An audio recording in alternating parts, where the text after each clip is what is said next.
नमस्कार. आपण पाहत आहात एल्गार न्यूज महाराष्ट्र. एरंडोली गावचे सुपुत्र आणि केस येथील तहसीलदार राकेश गिड्डे यांचा नुकताच एका रस्ते अपघातात दुर्दैवी मृत्यू झाला. मात्र ही घटना केवळ एक अपघात नसून त्यामागे घातपाताची शक्यता असल्याचा संशय आता विविध संघटनांकडून व्यक्त केला जात आहे. या प्रकरणाच्या सखोल चौकशीसाठी संभाजी ब्रिगेड आणि केज संघर्ष समिती आता आक्रमक झाली आहे. 9 एप्रिल रोजी लातूर आंबेजोगाई रोडवर रेणापूर फाट्याजवळ तहसीलदार राकेश गिड्डे यांच्या खासगी कारला भीषण अपघात झाला होता. या अपघातात त्यांचा जागीच मृत्यू झाला. गिड्डे हे मूळ सांगली जिल्ह्यातील एरंडोली गावचे रहिवासी होते. त्यांच्या अचानक जाण्याने महसूल विभागात मोठी पोकळी निर्माण झाली असून सर्वत्र हळहळ व्यक्त केली जात आहे. हा अपघात संशयाच्या भोवऱ्यात येण्याचे मुख्य कारण म्हणजे घटनेनंतर गायब झालेल्या वस्तू.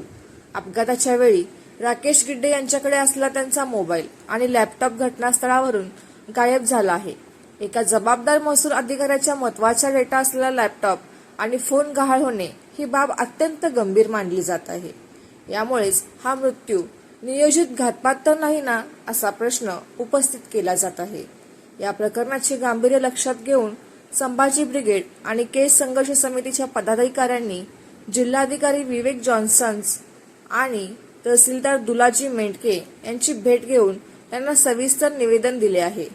राकेश गिड्डे त्यांच्या मृत्यूची उच्चस्तरीय चौकशी करण्यात यावी आणि त्यांच्या गायब झालेला मोबाईल व लॅपटॉपचा तातडीने शोध घेण्यात यावा, अशी मागणी या निवेदनात करण्यात आली आहे.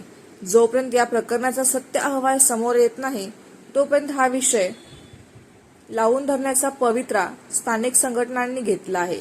आता पोलीस प्रशासन या गायब झालेल्या साहित्याचा आणि अपघाताच्या रात्री नेमकी काय घडले याचा तपास कसा करते याकडे सर्वांचे लक्ष लागले आहे.